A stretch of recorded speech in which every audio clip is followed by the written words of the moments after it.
Zero Malabar സഭയുടെ major archbishop Mar Raphael Thattil Ernakulam Angamaly അതിരൂപതയ്ക്ക് വേണ്ടിയുള്ള അദ്ദേഹത്തിന്റെ വികാരി മാർ ജോസഫ് പാംപ്ലാനി എന്നറിയപ്പെടും. വത്തിക്കാനിലേക്ക് പുറപ്പെട്ടതിനു ശേഷം അവിടെ നിന്നും അനക്കമൊന്നുമില്ല. സാധാരണഗതിയിൽ അതിരൂപതയുടെ മീഡിയ കമ്മീഷൻ ഇരുവരും റോമിൽ ചെന്നിറങ്ങിയത്, വത്തിക്കാനിലെത്തിയത്, അവിടുത്തെ സ്വീകരണം, സന്ദർശനങ്ങൾ, അപ്പസ്തോലിക കാര്യാലയങ്ങളിലെ ചുറ്റിക്കറക്കം, ഇതൊക്കെ സചിത്രങ്ങൾ സഹിതം ഇവിടെ നോട്ടീസ് അടിച്ചിറക്കേണ്ടതാണ്, സമൂഹ മാധ്യമങ്ങളിൽ വച്ച് ആഘോഷിക്കേണ്ടതാണ്. കാരണം വന്ധ്യപിതാക്കന്മാരാണ് പോകുന്നത്. പക്ഷേ ഇപ്പോൾ അവസ്ഥ അതല്ല, അതുപോലെയല്ല ഇത്. ഇതുവരെ ഒന്നും കണ്ടിട്ടില്ല. നാളെ 15-ാം തീയതി രാവിലെ 10 മണിക്കാണ് പരിശുദ്ധ പോപ്പുമായുള്ള ഇരുവരുടെയും കൂടിക്കാഴ്ച. പരിശുദ്ധ സിംഹാസനം മേജർ ആർച്ച് ബിഷപ്പ് റാഫേൽ തട്ടിലിനെ മാത്രം, ആർച്ച് ബിഷപ്പ് എന്ന രീതിയിൽ മാർ റാഫേൽ തട്ടിലിനെ മാത്രമേ കാണുന്നുള്ളൂ, അദ്ദേഹത്തിന് മാത്രമേ മുഖം ദർശനം കൊടുക്കുന്നുള്ളൂ എന്നാണ് കിട്ടിയ റിപ്പോർട്ട്.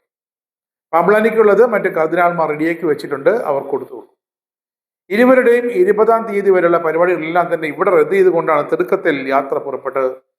മൗണ്ട് സെന്റ് തോമസിൽ നിന്നുള്ള പത്രക്കുറിപ്പ് അനുസരിച്ച് ഇവർ വത്തിക്കാനിലേക്ക് അയച്ച സന്ദർശന അപേക്ഷ അനുവദിച്ചു, അതുകൊണ്ട് വത്തിക്കാനിലേക്ക് വിളിപ്പിച്ചു എന്ന് പറയുന്നു. എന്നാൽ അത് മേജർ ബിഷപ്പിന്റെയും മൈനർ ബിഷപ്പിന്റെയും മുഖം രക്ഷിക്കാനുള്ള ഒരു പുകമറ മാത്രമാണ്. വത്തിക്കാൻ അവരുടെ അടിയന്തരമായി തന്നെ റോമിലെത്താനായിരുന്നു ആവശ്യപ്പെട്ടത്. അതാണ് തൊട്ടടുത്ത ദിവസം തന്നെ ഇവർ തിടുക്കത്തിൽ റോമിലേക്ക് പോയത്. അതാണ് യാഥാർത്ഥ്യം. പോയ കൂട്ടത്തിൽ ജനാഭിമുഖ കുർബാന എറണാകുളത്ത് നിയമവിധേയമാക്കി കിട്ടാനുള്ള ചില പൊടിക്കൈകളും ചെയ്തു വെച്ചിട്ടാണ് മാർ പാംപ്ലാനി തിരിച്ചത്. വിമത വൈദികരുടെ വലിയൊരു നിവേദനം,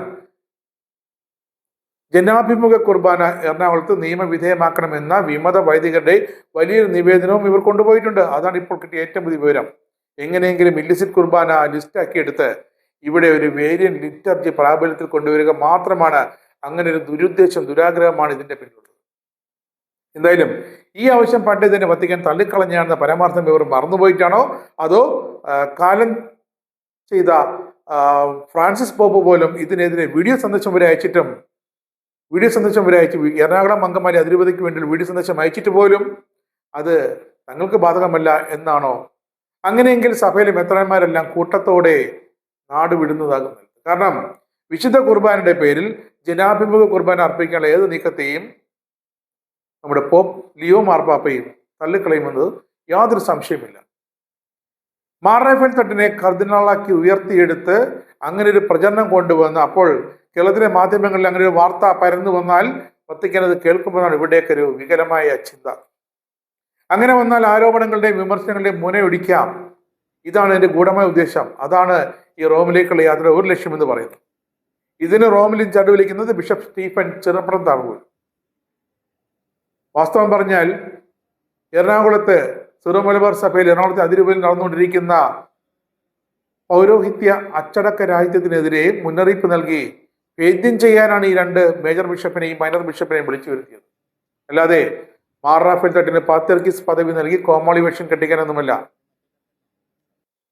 ധൈര്യമുണ്ടെങ്കിൽ വത്തിക്കാൻ നടന്നു എന്തെന്ന് മീഡിയ കമ്മീഷന് ധൈര്യമുണ്ടെങ്കിൽ വത്തിക്കാനിൽ എന്താണ് നടക്കുന്നത്, നാളത്തെ ചർച്ചയിൽ എന്താ നടക്കുന്നതെന്ന് വ്യക്തമായി ഔദ്യോഗികമായി കേരളത്തെ അറിയിക്കണം. അല്ലെങ്കിൽ വിശ്വാസികൾ ഇവിടെ അതൊക്കെ അറിയിക്കാൻ ആളുണ്ട് വത്തിക്കാനിൽ, അവരറിയിച്ചുകൊള്ളും. എന്തായാലും വിശ്വാസികളുടെ നല്ലതിനാകട്ടെ എല്ലാ നടപടികളും, എല്ലാ കൂടിക്കാഴ്ചയും. കഴിഞ്ഞ ദിവസം എറണാകുളം സെന്റ് മേരീസ് കത്തീഡ്രൽ ബസിലിക്കയിൽ നടന്ന സംഭവങ്ങളുടെ പൂർണ്ണ ഉത്തരവാദിത്വം ഇപ്പോൾ റോമിൽ നിൽക്കുന്ന ആ കേസിലെ 1-ാം പ്രതി മാർ ജോസഫ് പാംപ്ലാനി തന്നെയാണ്. റാഫേൽ തട്ടിൽ പിതാവിനും ഇതിൽ ചെറിയൊരു പങ്കുണ്ട്. സെന്റ് മേരീസ് കത്തീഡ്രൽ ദേവാലയം മറ്റ് വിശുദ്ധ കുർബാന ഒഴിച്ച് മറ്റെല്ലാ കർമാദികൾക്കുമേ തുറന്നു നൽകാമെന്ന വ്യക്തമായൊരു കോടതി നിർദ്ദേശം നിലവിലുണ്ട്. അതിൽ പറയുന്നത് വിശുദ്ധ കുർബാനയ്ക്ക് തൽക്കാലം അനുവാദം നൽകേണ്ടതില്ല. അപ്പോൾ എന്താണ് പാംപ്ലാനി ചെയ്തത്? 2024 വിശുദ്ധ വാരത്തിന് തൊട്ട് മുമ്പ് അന്നത്തെ അഡ്മിനിസ്ട്രേറ്റർ എന്ന തരിയഞ്ഞാളിയത്തിൽ നൽകിയ ആ ഒരു നിർദ്ദേശം ഇതായിരുന്നു: കോടതിയിൽ കേസ് നിലനിൽക്കുന്നതുകൊണ്ട് വിശുദ്ധ കുർബാന അർപ്പിക്കാൻ പാടില്ല. കോടതിയുടെ വ്യക്തമായ നിർദ്ദേശമുള്ളത് കൊണ്ട് വിശുദ്ധ വാരത്തിൽ പള്ളിയിൽ തിരുക്കർമ്മങ്ങളൊന്നും നടത്തേണ്ടതില്ല എന്നായിരുന്നു. ഇപ്പോഴും ആ ഉത്തരവ് നിലനിൽക്കുകയാണ്. ഒരു കാര്യം കൂടി കോടതിയിൽ വാദിച്ചു. മെത്രാപ്പൊലീത്ത ആസനസ്ഥനാകുമ്പോൾ മാത്രമാണ് എറണാകുളം സെന്റ് മേരീസ് കത്തീഡ്രൽ അതൊരു ബസിലിക്ക കത്തീഡ്രൽ ആകുന്നതെന്നും മെത്രാപ്പൊലീത്ത ആസ്ഥാനം വിട്ടൊഴിയുമ്പോൾ ബസിലിക്ക വെറുമൊരു ദേവാലയം, ഇടവക ദേവാലയമായി മാറും എന്നൊക്കെയാണ് പാംപ്ലാനിയും തട്ടിൽ പിതാവും ചേർന്ന് കോടതി തങ്ങളുടെ അഭിഭാഷകനെ കൊണ്ട് തട്ടിവിട്ടത്. അപ്പോൾ സമവായ സിദ്ധാന്തത്തിന്റെ പ്രസക്തി ഏറുമെന്നായിരുന്നു ഇവരുടെ തന്ത്രം. ഈ കണക്കുകൂട്ടലിന്റെ അടിസ്ഥാനത്തിലായിരുന്നു നിലവിലുള്ള ആ വിശുദ്ധ കുർബാന തൽക്കാലം അർപ്പിക്കുന്നത് നിർത്തിവെക്കണം, നിങ്ങളുടെ സമവായ കുർബാന അവിടെ അർപ്പിക്കരുത് എന്ന കോടതി നിർദ്ദേശത്തെ പാടെ അവഗണിച്ചുകൊണ്ട് ഇപ്പോഴത്തെ ബസിലിക്ക അഡ്മിനിസ്ട്രേറ്ററായ ഫാദർ തോമസ് മങ്ങാട്ടിന് 2025 ഡിസംബർ 1 മുതൽ സമവായ സിദ്ധാന്തം അനുസരിച്ചുള്ള ബലിയർപ്പണം നടത്താൻ പാമ്പ്ലാനി അനുമതി നൽകിയിട്ടാണ്, രേഖാമൂലം നൽകിയിട്ടാണ് റോമിലേക്ക് ഒഴിയത്. ഇപ്പോൾ മനസ്സിലായില്ല, ഇതിൽ ഒന്നാം പ്രതി പാമ്പ്ലാനി തന്നെയാണ്. പിന്നെ എങ്ങനെ സഭാസ്നേഹികളെ വിശ്വാസികൾ പ്രതിഷേധിക്കാതിരിക്കും? പ്രാർത്ഥനാ നിർഭരമായ പ്രതിഷേധത്തിന്റെ അഗ്നിജ്വാലകളിൽ നിന്നും വമിക്കുന്ന ചൂടുള്ള നെടുവീർപ്പാണ് ഇപ്പോൾ സെന്റ് മേരീസ് ബസിലിക്കയിലുള്ളത്. സാമാന്യ ബുദ്ധിയുള്ള സാധാരണ വിശ്വാസികൾ, എല്ലാ രൂപത്തിലും വിശ്വാസികൾ ഇതിനെതിരെ ഇപ്പോൾ നടക്കുന്ന സമരത്തിന്, നീതി തേടിയുള്ള നീതി സമരത്തിന് അനുകൂലമായി അവർക്ക് ഐക്യദാർഢ്യം പ്രഖ്യാപിക്കാൻ കത്തീഡ്രലിലേക്ക് എത്തണമെന്നാണ് ഇപ്പോൾ വിശ്വാസികൾ കൂട്ടം കൂട്ടമായി അഭ്യർത്ഥിക്കുന്നത്.